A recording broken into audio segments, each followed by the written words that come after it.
Welcome to భక్తి special.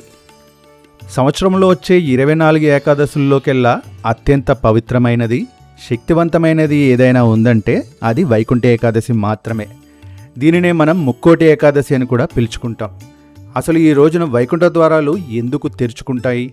సాక్షాత్తు ఆ శ్రీమన్నారాయణుడు భూలోకానికి ఎందుకు దిగివస్తాడు? 2025లో ఈ పర్వదినం ఏ రోజున వచ్చింది? ఆ పూర్తి వివరాలు ఈ వీడియోలో తెలుసుకుందాం. ముందుగా అందరూ ఎదురు చూసే ఆ తేదీ గురించి మాట్లాడదాం.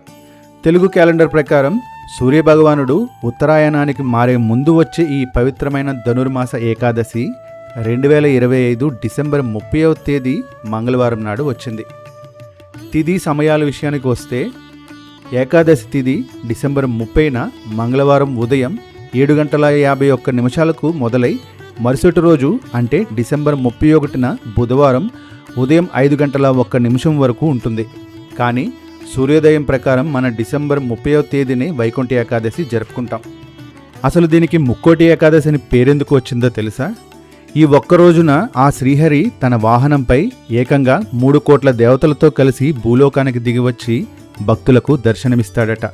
అందుకే ఇది 3 కోట్ల ఏకాదశులతో సమానం. ఈరోజు తెల్లవారుజామున 3:30 గంటల నుంచే వైష్ణవ ఆలయాల్లో ఉత్తరద్వార దర్శనం మొదలవుతుంది.